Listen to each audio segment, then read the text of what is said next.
Have you ever been there, staring down some massive decision, maybe a career change, moving, ending something important, and you just feel completely frozen, like totally paralyzed? Oh, absolutely. You've looked at it from every angle. You have all the facts lined up. Yeah. But the sheer weight of what might happen, Right. the potential fallout, the unknowns, Mhm. it just stops you in your tracks. You feel like you want to just collapse. Exactly. That feeling being stuck right at that crossroads, it's something everyone gets. And today what we want to do is pull out a really powerful and surprisingly practical way to think about decisions from the Bhagavad Gita, an ancient text, right? Yeah, it's ancient but incredibly relevant. We're going to dive deep into this moment of crisis faced by the warrior Arjuna. Right. And look, our mission here isn't, a deep dive into religious philosophy, though that's fascinating stuff too. It's more strategic.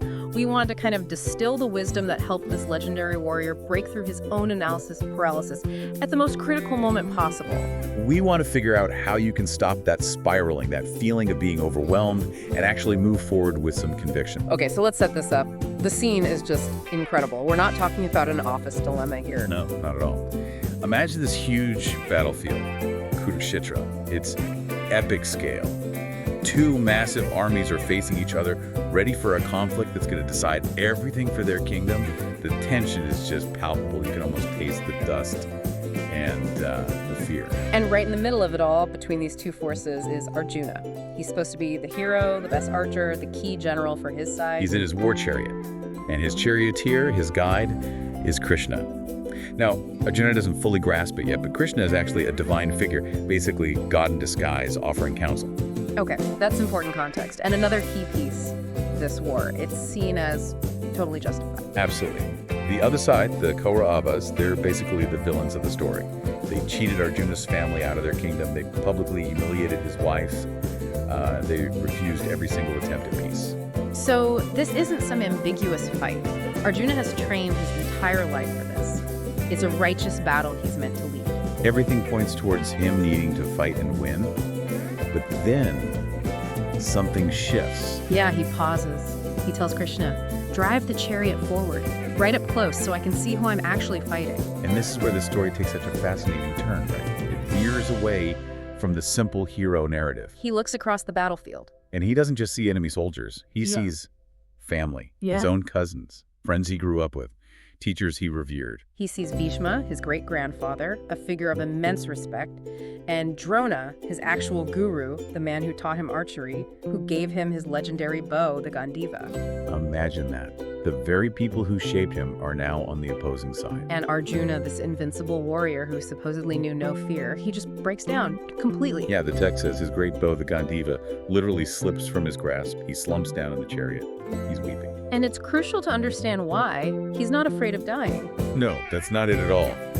His fear is entirely about the consequences. Yeah. The moral and emotional fallout. He starts, running all the scenarios in his head. What kind of victory demands killing the people you love, the people you respect? He catastrophizes. If I break my family apart, does that ripple outwards? Does society itself start to crumble?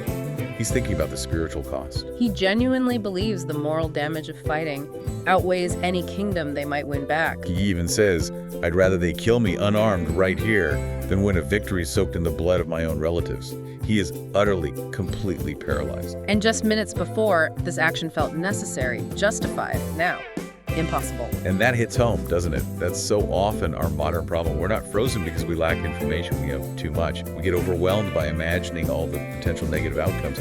We zoom in so tight on the pain of the choice, leaving that job, the difficulty, that separation, that we lose sight of why we even considered it. It's like analysis paralysis, but it feels noble. Like I'm paralyzed because I care so much. Exactly. Arjuna's crisis is the ultimate example of that. Wow. Analysis paralysis, wearing this very convincing moral disguise. So, okay, Arjuna's falling apart. How does Krishna, this divine advisor, respond? Does he, offer comfort, say, there? Not even close. Krishna's response is actually quite fierce. He challenges Arjuna pretty strongly. He basically says, you're letting your temporary emotional turmoil cloud your judgment about your fundamental duty. Duty. That's the key word here, isn't it? It is. Krishna introduces this core concept, dharma. Now, duty is the usual translation, but it's deeper than just a job description. Dharma is more like the essential nature of things, the inherent requirement of a situation. based on who you fundamentally are and what your role is in the bigger picture. Okay, but hold on. This is where applying an ancient text gets tricky, right? Arjuna's dharma is pretty clear-cut in his context. He's a kshatriya, a warrior prince. That role is kind of inherited, part of the social structure. That's a really important point. How does that translate for us today? You know, we choose our careers, our relationships. We define our own roles much more. How do we find our dharma if it's not handed down like that? Great question.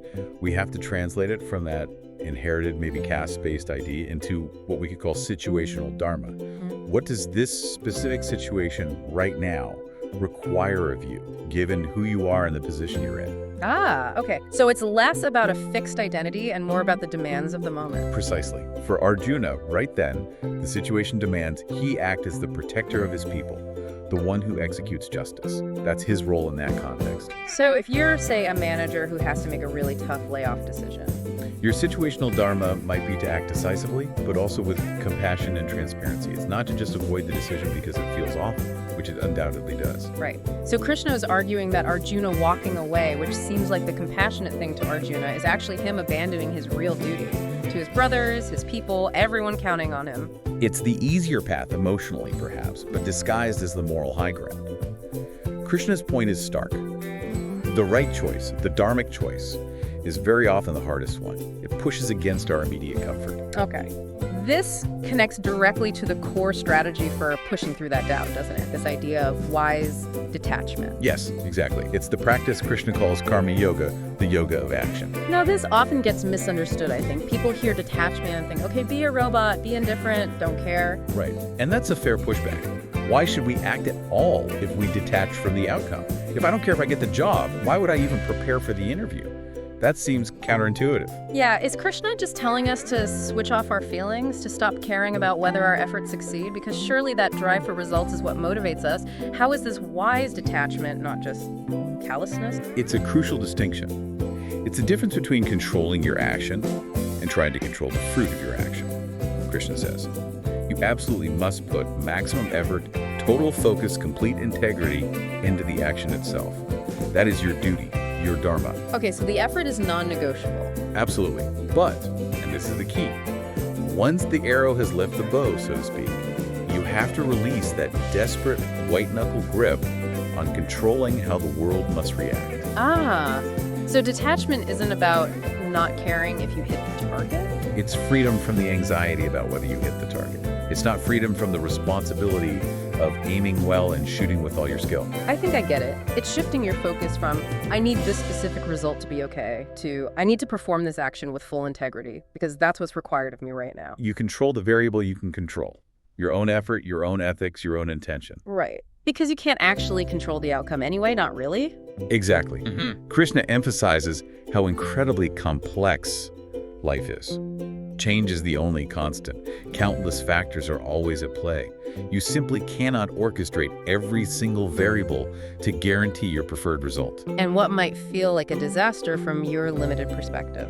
Could be, as Krishna suggests, a necessary transition, part of a much bigger pattern that you just can't see from where you're standing. And to really drive that point home about our limited view, that's when Krishna does something extraordinary. He reveals his universal form, his cosmic self. Describe that a bit. It's not just like a bigger version of Krishna, is it? No, it's described as utterly terrifying and awe-inspiring. Yeah. Infinite mouths, infinite eyes, consuming worlds, showing the birth and death of universes simultaneously. It's a vision of time and power beyond human comprehension. Sounds overwhelming. Not exactly comforting. It's not meant to be comforting in a simple way. It's meant to shatter Arjuna's egocentric paralysis. It shows him viscerally that vast forces are at work, far beyond his personal understanding or control. The fates of everyone on that battlefield, including those he loves and those he must fight, are woven into this immense cosmic tapestry. It's the ultimate perspective shift, like hitting a cosmic reset button. Exactly. It forces Arjuna to see that his personal agony, while real and valid, is just tiny in the grand scheme of things. His job isn't to understand the whole divine plan. His job is just to play his part. To do his dharma with courage and integrity, right here, right now, he stops trying to be the universe's puppet master. And that's the breakthrough moment for Arjuna, isn't it? He finally gets it. He realizes that staying paralyzed is also a choice. and often it's the choice that causes the most harm down the line, especially to those who depend on him. He understands that perfect clarity, that magical scenario where nobody gets hurt and the decision is easy. It was never going to arrive. But he had enough clarity, enough understanding of his duty to act, and that was sufficient. So he picks up his bow again, Gandiva. Yes. He accepts his duty, not with triumphant arrogance or blind anger, but with a kind of sober, focused acceptance of his role in this difficult situation. He's still carrying the weight, the sadness, the doubt even, but now he knows how to carry it while still moving forward. And that transition is so relevant for us, facing our own modern battles, big or small. Okay, let's really nail this down. How can we translate this ancient wisdom into practical steps for when you, the listener, are facing your own Kurukshetra moment, your own paralyzing decision? Right. Let's pull out 3 key actionable takeaways. Takeaway number 1 seems pretty direct. Stop waiting for perfect clarity. Yes. This is probably the biggest trap we fall into. In any complex human situation, career, relationships, life changes, perfect, complete information is a myth. It just doesn't exist. And we use that search for more data, more opinions, that one extra meeting, that massive pro-con list, as a really sophisticated way to procrastinate, basically. Krishna's challenge hits right here. Analysis paralysis is often just fear wearing a very smart disguise, an intellectual-sounding excuse. You likely have enough information right now to take the next step. And maybe even more importantly, the longer you wait frozen, the more inertia builds. The situation might even get worse because you didn't act. Inaction has consequences too. A decision not to decide is still a decision, right? Just usually a default, less intentional one. Absolutely. Okay, takeaway number 2. Know your dharma, but specifically your situational dharma, your essential role in this context. When we're frozen, it's often because different roles are pulling us in different directions, isn't it? Exactly. Maybe your duty as a parent feels like it conflicts with your duty as an employee, or your ambition, or your role as a friend conflicts with your role as, say, a manager needing to give tough feedback.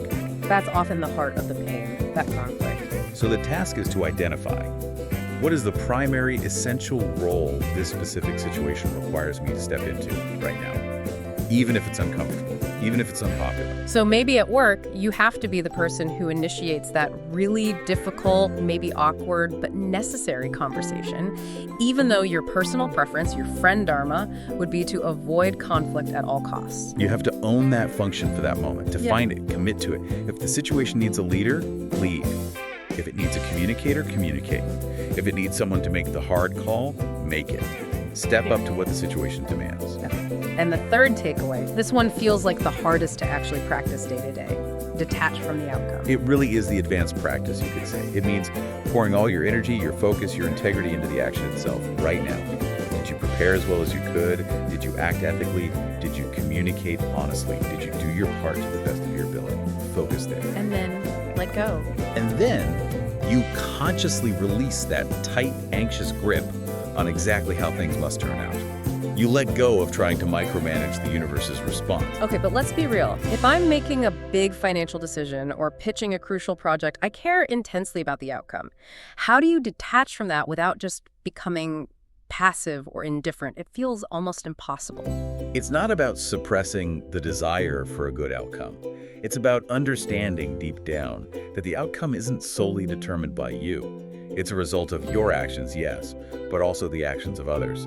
External circumstances, timing, luck, countless factors you don't control. So you detach not from wanting success, but from the emotional devastation if things don't go exactly as you planned or hoped. Precisely. You accept that if you perform the action with integrity, with your best effort, if you shot the arrow well, that even if it misses the target, that failure is feedback. It's data. It's not a judgment on your worth or a reason to spiral into despair. That's the essence of that karma yoga idea again. Act because the action itself is right and necessary in the moment, for its own sake, not purely for the reward it might bring. Exactly. That frees you up to act with courage. Because true courage, as Arjuna shows us, isn't about not feeling doubt or fear. He was terrified. He was heartbroken. But he acted anyway. Courage is taking action in spite of the fear, in spite of the doubt, in spite of that paralyzing weight. So for you listening right now, if you're feeling stuck, frozen in your own chariot, grappling with a choice that feels just too heavy, maybe take a page from Arjuna. Ask yourself, okay, what's my essential role here? What is my situational dharma? What does this moment truly require of me, stripped down to its core? And once you have a sense of that essential action, even if it's daunting, even if you don't have all the answers about how it will turn out, Then, metaphorically speaking, pick up your bow, take the action. it's truly profound wisdom, thousands of years old, but incredibly relevant for navigating the complexity and uncertainty we all face today. Absolutely. Thanks for diving deep into this with us.